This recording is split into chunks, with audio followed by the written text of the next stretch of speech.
ಶುಭೋದಯ, ಎಲ್ಲರಿಗೂ ನಮಸ್ಕಾರ. ಇಂದಿನ ಪ್ರಮುಖ ಸುದ್ದಿಗಳನ್ನು ನೋಡೋಣ. ಮೊದಲನೇ ಸುದ್ದಿ, ಮಾರ್ಕ್ ಸಿನಿಮಾ ಬಾಕ್ಸ್ ಆಫೀಸ್ನಲ್ಲಿ ಧೂಳೆಬ್ಬಿಸುತ್ತದೆ. ಕಿಚ್ಚ ಸುದೀಪ್ ನಟನೆಯ ಮಾರ್ಕ್ ಸಿನಿಮಾ ಭರ್ಜರಿ ಗಳಿಕೆಯನ್ನು ಕಂಡು ಹೌಸ್ಫುಲ್ ಪ್ರದರ್ಶನ ನೀಡುತ್ತಿದೆ. ಈ ಚಿತ್ರ ಮೊದಲ ದಿನವೇ 15 ಕೋಟಿ ರೂಪಾಯಿ ಗಳಿಸಿದ್ದು, ಮೊದಲ ವಾರಾಂತ್ಯದಲ್ಲಿ 35 ಕೋಟಿ ರೂಪಾಯಿ ಗಳಿಕೆ ಕಂಡಿದೆ. ಮುಂದಿನ ಸುದ್ದಿ, ಸಿಂಥೆಟಿಕ್ ಡ್ರಗ್ಸ್ ಕೇಸ್ಗೆ ಮತ್ತೊಂದು ರೋಚಕ ತಿರುವು.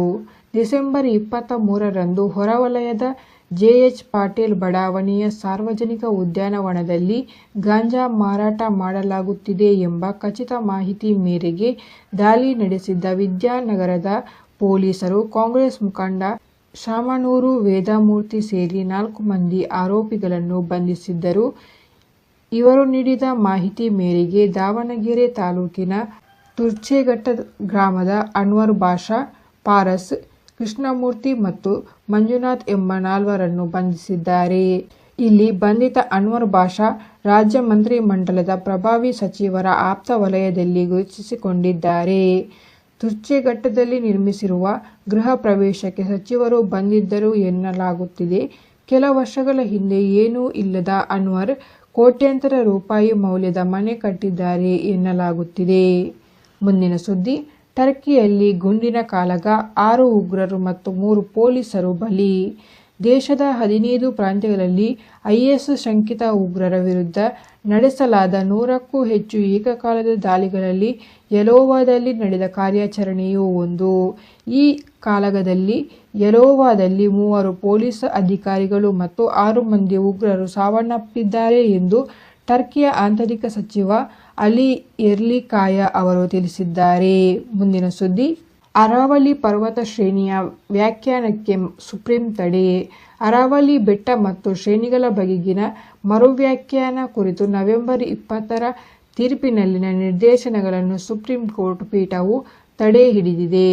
ನವೆಂಬರ್ 20ರ ತೀರ್ಪು ಏನಾಗಿತ್ತು ಅಂದರೆ, ರಾಜಸ್ಥಾನ, ಗುಜರಾತ್, ಹರಿಯಾಣದಲ್ಲಿರುವ ಅರಾವಲಿ ಜಿಲ್ಲೆಗಳಲ್ಲಿನ 100 ಮೀಟರ್ ಮತ್ತು ಅದಕ್ಕಿಂತ ಎತ್ತರದ ಭೂಪ್ರದೇಶಗಳನ್ನು ಅರಾವಲಿ ಬೆಟ್ಟಗಳು ಮತ್ತು 500 ಮೀಟರ್ ಅಂತರದಲ್ಲಿರುವ 2 ಅಥವಾ ಅದಕ್ಕಿಂತ ಹೆಚ್ಚಿನ ಬೆಟ್ಟಗಳನ್ನು ಅರಾವಲಿ ಶ್ರೇಣಿಗಳೆಂದು ಪರಿಗಣಿಸಬೇಕು ಎಂದು ಸಮಿತಿ ಶಿಫಾರಸು ನೀಡಿತು.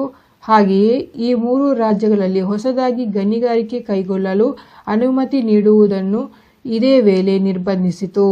ಈ ಮರುವ್ಯಾಖ್ಯಾನದಿಂದಾಗಿ ಅರಾವಲಿ ವ್ಯಾಪ್ತಿಯ 100 ಮೀಟರ್ಗಿಂತ ಕಡಿಮೆ ಎತ್ತರದ ಪ್ರದೇಶಗಳಲ್ಲಿ ಅಕ್ರಮ ಗಣಿಗಾರಿಕೆ ಮತ್ತು ಮಾನವ ಹಸ್ತಕ್ಷೇಪ ನಡೆದು ಪರಿಸರಕ್ಕೆ ಹಾನಿಯಾಗುತ್ತದೆ ಎಂದು ಆಕ್ಷೇಪಿಸಿ ಈ 3 ರಾಜ್ಯಗಳಲ್ಲಿ ವ್ಯಾಪಕ ಪ್ರತಿಭಟನೆಗಳು ಆರಂಭಗೊಂಡಿತು. ಹಾಗಾಗಿ ನಿನ್ನೆ ಸುಪ್ರೀಂ ಕೋರ್ಟ್ ಈ ವ್ಯಾಖ್ಯಾನಕ್ಕೆ ತಡೆ ಹಾಕಿದ್ದು, ಈ ವಿಷಯದ ಕುರಿತು ಸಮಗ್ರವಾಗಿ ಪರಿಶೀಲಿಸಲು ತಜ್ಞರನ್ನು ರಚಿಸಲು ಪ್ರಸ್ತಾಪಿಸಿತು ಮತ್ತು ವಿಚಾರಣೆಯನ್ನು ಜನವರಿ 21ಕ್ಕೆ ಮುಂದೂಡಿದೆ. ಮುಂದಿನ ಸುದ್ದಿ, ಪಾಲಿಕೆ ಚುನಾವಣೆ, ಮಹಿಳಾ ಅಭ್ಯರ್ಥಿಗಳಿಗೆ ಶುಲ್ಕದಲ್ಲಿ ಮೀಸಲಾತಿ. ಕಾಂಗ್ರೆಸ್ ಸಂಸ್ಥಾಪನಾ ದಿನಾಚರಣೆಯಲ್ಲಿ ಕೆಪಿಸಿಸಿ ಅಧ್ಯಕ್ಷ ಡಿಕೆ ಶಿವಕುಮಾರ್ ಅವರು ಪಾಲಿಕೆ ಚುನಾವಣೆಗೆ ಮಾಡಿಕೊಳ್ಳಬೇಕಾದ ಸಿದ್ಧತೆಯ ಬಗ್ಗೆ ಮಾತನಾಡುವಾಗ ಅರ್ಜಿ ಶುಲ್ಕದ ವಿಚಾರವನ್ನು ಪ್ರಸ್ತಾಪಿಸಿದರು. ಸಾಮಾನ್ಯ ಅಭ್ಯರ್ಥಿಗಳಿಗೆ 50,000 ರೂಪಾಯಿ ಹಾಗೂ ಮಹಿಳೆಯರು, ಪರಿಶಿಷ್ಟ ಜಾತಿ ಮತ್ತು ಪಂಗಡಗಳ ಅಭ್ಯರ್ಥಿಗಳಿಗೆ 25,000 ರೂಪಾಯಿ ಅರ್ಜಿ ಶುಲ್ಕವನ್ನು ನಿಗದಿ ಮಾಡಿದ್ದಾರೆ. ಇದಾಗಿತ್ತು ಇವತ್ತಿನ ಪ್ರಮುಖ ಸುದ್ದಿಗಳು. ಈ ವಿಡಿಯೋ ವಾಚ್ ಮಾಡಿದ್ದಕ್ಕಾಗಿ ಥ್ಯಾಂಕ್ ಯು.